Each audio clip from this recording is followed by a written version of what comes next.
One thought every game, week 15. This NFL season moving too fast. There's only 2 weeks left. So let's bring in NFL Insider, the footballscientist.com, KC Joyner, to give us one thought every game that we saw. Plus, there's a game tonight. Don't forget, you can hear it right here on 97.3 ESPN. KC, welcome back, pal. How are you? Good. Love hearing that music. Makes me think of Die Hard, which is a Christmas movie, of course. Of course. It's got the Christmas in the Hollows out there. You got Christmas movie written all over it. Week 15, a good one. Some very interesting games. We will get into one thought on every game. Let's start with the Eagles and the way they lost that game yesterday. Obviously, they lose, but everybody wants to know, did we see enough from Hurts? I mean, the Eagles have a really tough decision to make here. They're only going to get 4 games to really make a decision here. But what have you seen over 2 games that could maybe help them? Well, I like the verticality. I like the fact that they actually got more people involved in the vertical passing game. That's been a big problem for them this year. That you get a couple vertical completions to Jeffrey, a couple to Ertz. My problem with those passes is 3 of them, it looks like they were just blown coverages, some level of blown coverage, because the receivers were so wide open, and I just go, that's not replicatable. But having said that, you completed them, and that wasn't there before. And when you can get that kind of verticality out of your offense and get 160 yards in deep passes, that's just something that wasn't there before. So as long as he's doing that, I don't think there's a question as to who should be the QB. Right. Now, everybody would say, all right, can he sustain this? Is this? I mean, he was in college. When you watched him in college, is this a guy that you projected to come into the pros that was going to wing it all around the yard, throwing for 300 yards a game? I thought today the comparison that's coming to mind for me, both in college and the pros, is Russell Wilson. There's size-wise, and the guy who runs the ball a lot, but also can hit the vertical passes, and he's got a lot of leadership, a lot of those things. But he looks like a poor man's Russell Wilson. But having said that, I wasn't sold on Russell Wilson as a quarterback till about halfway through his second year in the pros. I remember I had a conversation with Mike Sandos now at The Athletic, and he kept saying that, hey, I think this guy's good. I'm like, I'm not sure yet. I'm not sure. And I remember sending an email after one of the games saying, yeah, this is it. I'm sold on this guy. I'm not there with Hurts yet because it's going to take a little bit longer than a couple games to get there. But as long as that's the ceiling, you got to keep him in there and find out that that's where he's going to get to. Obviously, you look at what they have coming ahead, this decision. When you see what you've seen, and that's only 2 games, and then you have Wentz's sample size, is there a decision here? Has the decision been made just after 2 games?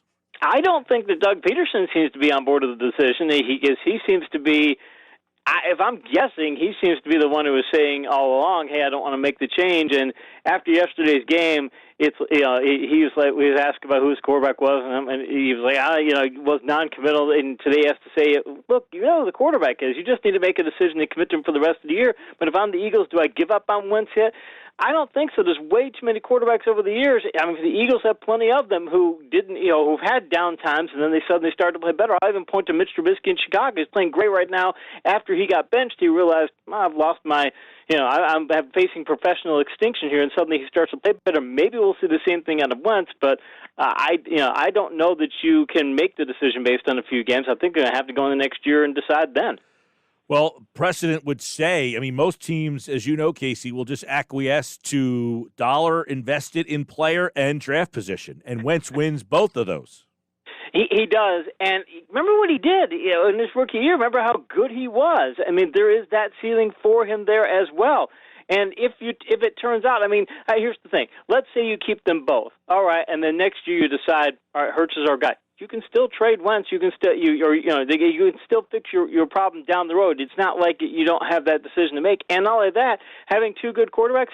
Last time the Eagles won the Super Bowl, I remember them having a second really good quarterback on their bench, and they need some depth. So if it ends up being that you have both of them and one serves as a starter and one as a quality backup, or even do an occasional rotation like Miami did, even when they had Bob Greasy, Hall of Fame Bob Greasy, they would rotate a backup in at times. If you have to go that route, you have to go that route. There's a lot of ways to approach this, and not all of them say that Carson Wentz has to leave Philadelphia.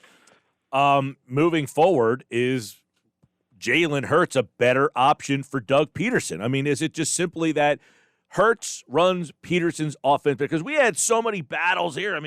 We'd go week in and week out. Well, is Peterson a bad play caller, or is it Wentz the problem? If you had to pick one or the other, you going with Peterson or Wentz? Is it come down to, no, you stick with Peterson because his playbook fits Hurts better? I think his playbook does fit Hurts better, and I keep looking at a Russell Wilson, at a Patrick Mahomes, at a Kyler Murray, and see those guys, and they can give you the ability to hit in the passing game. They don't have anything wrong in any of their deep passing game skills, and they can also run the ball with great success, and not just on scrambles, but on planned runs.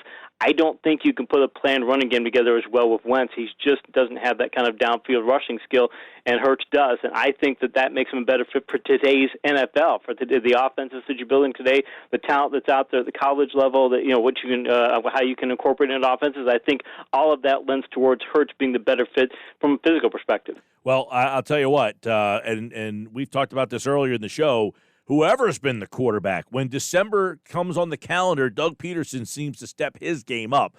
So I don't know how he can bottle that into September, October, November, and maybe be more consistent. But Nick Foles was the quarterback. They played better. Carson Wentz last year, December, they played better. And now it's Jalen Hurts. It seems that they're playing better. So I don't know what that says about what Doug Peterson's offense is, but it looks a heck of a lot better the last 2 weeks. It does, and I think it takes him time to figure out, and that might be something where maybe this offseason also throw a monkey in the wrench, that he can figure out what he has. And this season it's been hard to figure out what you have because you've got the offensive line changing so much, you've got the receivers changing so much to finally figure out here's what I can do. He's very creative, is Peterson, one of the most creative coaches in the league at getting the most out of his talent, figuring out what they can do. It just sometimes I think it takes him some time to get to maximizing that skill. Maybe it's something that he can work on this offseason. All right, one thought, every game, including tonight's Monday Nighter, which you can hear right here on 97.3 ESPN. Steelers, Bengals, and obviously the Steelers have lost 2 straight. Looks like the Bengals are in a tough spot.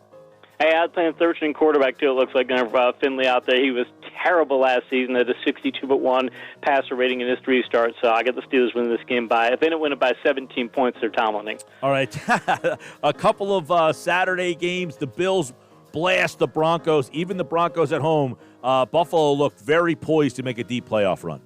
They did, and they've got both the vertical passing game and the running game going very well. And Allen he's shown that you can improve your accuracy, which is something you usually can't do in the pros. So, yeah, they're going to be real tough out. Packers, it got tight there late in the game, but they hold on 24-16, and they keep that number 1 seed. They do, and the thing they're talking about how their passing game didn't look so good this day. Look, you still have Aaron Rodgers. I'm not worried about the passing game, but the running game can do this well heading this late into the season. If they can be a team that can rush for 150 every contest in the playoffs, I think they're the NFC leaders. All right, Buccaneers win on the road, 31-27. Another huge lead by the Falcons that they can't hold on to. They fall to 4-10. They do, and so it shows that it wasn't their old coach. This is just who that team is. They just have that many defensive weaknesses. Says a lot for Brady and the Bucs, but you can't be getting down 17-0 either. So the Bucs, they've got some concerns because their defense has struggled of late. 49ers and the Cowboys. This was entertaining at least. Cowboys win. It keeps them alive in the NFC East, 41-33. It does. The 49ers can't solve their turnover problems. They give up 2 turnovers or 2 giveaways in nearly every game. That kind of offense that they are, they just can't do that and win games. All right, you go to the Lions and the Titans. Titans continuing to put the foot on the gas. They get to 10-4. They score 46 in the process. Huge game for Derrick Henry. Huge game for Derrick Henry. He's the best downhill rusher, I think, since probably Earl Campbell. I mean, there's been power rushers since then, great power rushers, but he is a phenom. And their vertical passing game, they now have Corey Davis to go along with A.J. Brown. Their tight ends are getting healthy. And the Lions, their special teams coach deciding to go rogue and play a fake punt, and he got fired for it. I mean, that just shows you what the Lions are. All right, you go to the Colts. They kept pace because they're 10-4. They got the win. They held off the Texans 27-20. They did, and the Texans are just they're missing too many people. When you lose Fuller and you just don't have that in your vertical passing game, it just takes away a lot of what they were. And the Colts, they're still getting in too many high-scoring games for the type of team that they want to be. But against the Texans, you can do that because the Texans' defense is that bad. All right, up next, it was the Dolphins finally getting over that hump. They knocked off the Patriots, who put them out of the playoffs. I say finally getting over that hump, meaning the Patriots not going to be in the playoff field this year, but the Dolphins just might.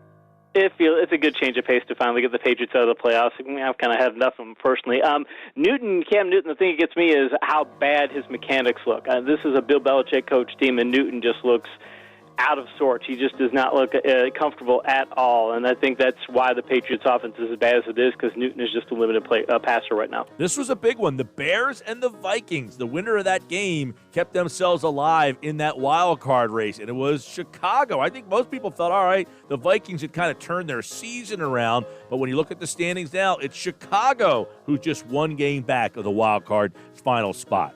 Got to wonder if Chicago is a better fit for getting into shootout games. I always talk about them being 50-50 propositions, but their defense has taken big steps back. They had some injuries in their secondary, and they're having to get in these type of contests. But Nagy likes to be in those type of contests, and I think, frankly, so does Mitch Trubisky. He likes to be in those kind of, okay, we're going to throw the ball a lot in games, and I don't think they're going to be, that's not a recipe for long-term success, but it is for short-term. All right, Seattle, they beat Washington, so it keeps the NFC open, but Washington fought hard. They didn't have enough offense with Haskins. No, Haskins it's a step back. I mean, I had a toss-up game even when I thought Smith was going to be out there earlier in the week, and then when Haskins goes in there. I mean, and plus Seattle, that's the thing about Seattle. When you look at their record on East Coast games, even early kickoff games, with 10 o'clock in the morning kickoff for them, they're fantastic. I think they only have a couple losses in like 12 games. I mean, in the last 12 games, they're just phenomenal, so it says a lot for Seattle. All right, of course, one thought every game. KC Joyner here on the Sports Bash on 97.3 ESPN.